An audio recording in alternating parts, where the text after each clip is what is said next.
யார் ரொம்ப பங்க்சுவலா இருப்பாங்க? நானா பேர் சொல்லு. அம்மா அஸ்வின். வைபோட கம்பேர் பண்ணா நான் தான் இல்ல சார். ஆமா கண்டிப்பா. ஓகே. ஏண்டி இப்படி பண்ற? ஏன் இப்படி அநியாயம் பண்ற? எல்லார் முன்னாடியும் எங்களை கேவலப்படுத்திட்டியே. ஏற்கனவே நீயே முடிவெடுத்து வீட்டை விட்டு ஓடி போய் எங்களை அவமானப்படுத்தின. இப்போ ஊரை கூட்டி எல்லாரும் முன்னாடியும் எங்களை தலை குனிய வச்சிட்டியே. சொல்லுடி, சொல்லு. ஏன் இப்படி எல்லாம் பண்ற? எதுக்கா இப்படி எல்லாம் பண்ற? சொல்லு. கேக்குறேன்ல, சொல்லு.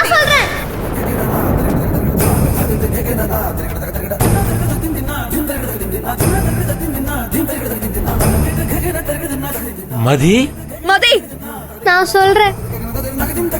ஜீவா அங்கிள் தான் என் அப்பா.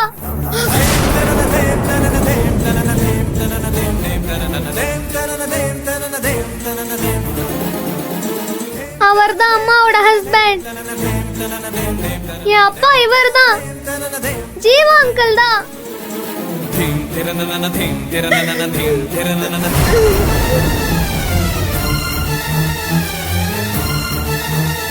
மதி,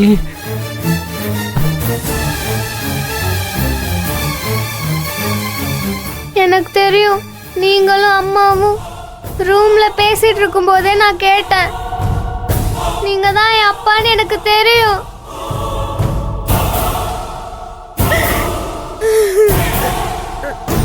அம்மா உங்களை தான் கல்யாணம் பண்ணிக்கணும்னு நான் சொன்னேன். அம்மா உங்களை பிடிக்கலன்னு சொன்னாங்க.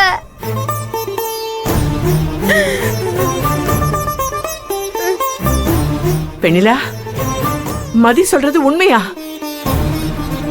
இந்த ஜீவா தான் உன் புருஷனா? ஆமா. என்ன மன்னிச்சிரு வெண்ணிலா. என் பொண்ணு முன்னால என்னால பொய் சொல்ல முடியல. நான் தான் வெண்ணிலாவோட புருஷன். என்னை நம்பி கல்யாணம் பண்ணிட்டு வந்த வெண்ணிலாவை நான் தான் சரியா பார்த்துக்கல. அன்னைக்கு நான் பொறுப்பு இல்லாதவனா இருந்தேன். என் பொண்டாட்டியை சரியா பார்த்துக்கல. ஆனா இப்ப நான் முழுசா திருந்திட்டேன். என் பொண்ணு கூடவும் பொண்டாட்டி கூடவும் சேர்ந்து வாழ ஆசைப்படுறேன். அவங்கள நல்லா பார்த்துப்பேன். எப்படியாச்சும் எங்களை சேர்த்து வச்சிருங்க. எனக்கு வெண்ணிலா வேணும். என் பொண்ணு மதி வேணும்.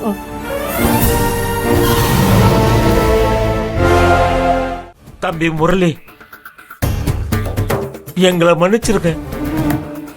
என் பொண்ணு வெண்ணிலாவால உங்களுக்கு பெரிய அவமானம் நடந்து போச்சு.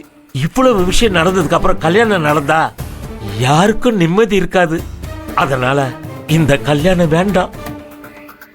வெண்ணிலா, முதல்ல மனவரையில் உட்காரு. ஜீவா தம்பி வாங்க, முதல்ல மனவரையில் உட்காருங்க. உங்க கையால வெண்ணிலா கழுத்துல தாலி கட்டுங்க. முடியாது. என்னால இவனை கல்யாணம் பண்ணிக்க முடியாது. எனக்கு கல்யாணமே வேண்டாம். ஏற்கனவே நான் இவன் கூட வாழ்ந்து போட்டதெல்லாம் போதும். எனக்கு இவன் வேண்டாம்ப்பா, வேண்டாம். வெண்ணிலா, ஏய், பேசாத. என் பேரை சொல்லாத. அதுக்கு உனக்கு தகுதி கிடையாது. ஏன் தகுதி கிடையாது? அவர் உனக்காக தன்னை மாத்திக்கிட்டு கார்மெண்ட்ஸ்ல சேர்ந்து வேலை பாக்குறாரு. இத்தனை நாளா நீயும் தானே அவரை பாத்துக்கிட்டு இருக்க. அவர் மேல உன்னால ஏதாச்சும் தப்பு சொல்ல முடியுமாக்கா? ஜீவா தப்பு பண்ணார்தான், நான் இல்லைன்னு சொல்லல. ஆனா இப்ப அவர் திருந்திட்டாரு. அவரை கல்யாணம் பண்ணிக்கிறதுல உனக்கு என்ன பிரச்சனை? உங்க மனசுல ஜீவா அண்ணன் இருக்கிறதுனாலதான் உங்களால வேற கல்யாணம் பண்ணிக்க முடியல. இப்ப அவரே வந்து உங்க முன்னால என்னை ஏத்துக்கொண்டு மன்னிப்பு கேட்டு நிக்கிறாரு. நீங்க அவரை ஏத்துக்கணும் அண்ணி. யாரு இவன்? என் மனசுல இருக்கானா? நீ பாத்தியா? நான் கல்யாணம் வேண்டான்னு சொல்றதுக்கு காரணம் இவன் இல்ல. இவன் கூட போய் ஒரு நரக வாழ்க்கைய வாழ்ந்த பாரு, அதுதான். எனக்கு இவன் மேலயும் நம்பிக்கை இல்ல, கல்யாண வாழ்க்கை மேலயும் நம்பிக்கை இல்ல. அம்மா அப்படி சொல்லாதீங்கம்மா. ஜீவா அங்கிள் நிஜமாலுமே ரொம்ப நல்லவர்மா. உங்களுக்கே தெரியும்ல, அவர் தானே என்ன காப்பாத்தி கூட்டிட்டு வந்தாரு. நீங்க ஜீவா அங்கிள கல்யாணம் பண்ணிக்கோங்கம்மா, ப்ளீஸ்மா, ப்ளீஸ். மதி, வாயை மூடிட்டு இருக்க போறியா இல்லையா? இத்தனை நாள் எப்படி இருந்தோமோ அப்படிதான் இனிமேலும் இருக்க போறோம். உனக்கு அப்பா அம்மா நான் தாண்டி. நான் மட்டும்தான். இவன் தான் வேணும்னா நீ போ, போய் அவன் கூட இருந்துக்கோ. உனக்கு இவ்ளோ நாள் அப்பா இல்ல, இனிமே அம்மா இல்லன்னு நினைச்சுக்கோ. மா அண்ணி குழந்தைகிட்ட என்ன பேசிட்டு இருக்கீங்க? ஏய், இது எனக்கும் என் பொண்ணுக்கும் நடக்கிற பிரச்சனை. இதுல யாரும் தலையிட வேண்டாம். அப்படிலாம் நீ சொல்ல முடியாது. உனக்கு கல்யாணம் வேண்டாம்னு சொல்ல உனக்கு ரைட்ஸ் இருக்கலாம். ஆனா மதிக்கு அப்பா தேவையில்லைன்னு அம்மா சொல்றதுக்கு எந்த உரிமையும் இல்ல. அக்கா, நீ பண்றது எமோஷனல் பிளாக்மெயில் தப்புக்கா. அதுவும் குழந்தை கிட்ட. அக்கா, மதி கிட்ட எப்படிக்கா உன்னால இப்படி பேச முடியுது?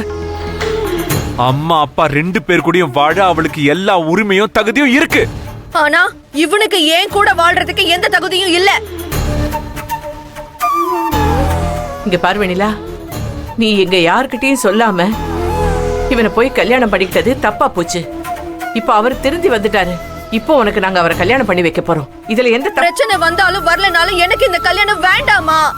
ஆரம்பத்துல இருந்தே கல்யாணம் வேண்டாம் வேண்டாம் சொல்லிட்டு இருக்கியே, அதுக்கு சரியான காரணத்தை சொல்லு. காரணத்தை சொல்லு. வேணானா விட்டுருங்களே. என்னால எதையும் வாயை திறந்து சொல்ல முடியாது.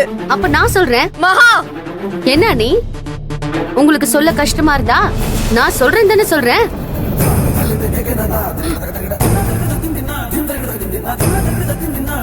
என் கூட வா. வெண்ணிலா வெண்ணிலா. சரி, வெண்ணிலா. ஐயோ, என்ன பண்றானே புரியலையே.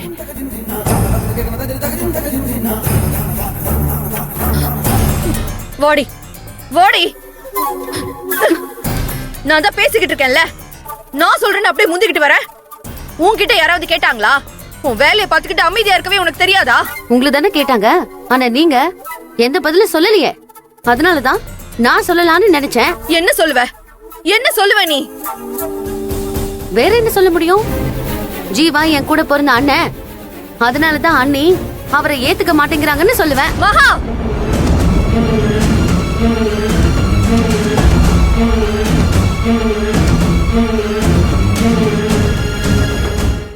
ஜீவா உன் அண்ணன்னு சொல்லுவியா? ஆமா சொல்லுவேன். அவர் என் அண்ணன் தானே. சொல்லு சொல்லு, போய் சொல்லு. ஜீவா உன் அண்ணன்னு சொல்லணும். எங்க அம்மா என்ன செருப்பால் அடிச்சு வீட்டை விட்டு வெளியில துரத்தணும். நான் உங்க வீட்டுல வந்து வேலைக்காரியா இருப்பேன் நினைச்சியா? இப்ப உங்க வீட்ல என்ன மரியாதை கொடுக்கறாங்க உங்களுக்கு? இத்தனை நாளா அம்மா வீட்ல அகதி மாதிரி இருக்கேன்னு வருத்தப்பட்டிருக்கீங்கல்ல. எங்க வீட்ல பண வசதி வேணா இல்லாம இருக்கலாம், ஆனா பாசத்துல எங்க 3 பேரையும் இளவரசி மாதிரி தான் பாத்துக்கிட்டாங்க எங்க அம்மா. நீங்க வந்தா அந்த வீட்டுக்கு மொத்தம் 4 இளவரசி இருப்பாங்க.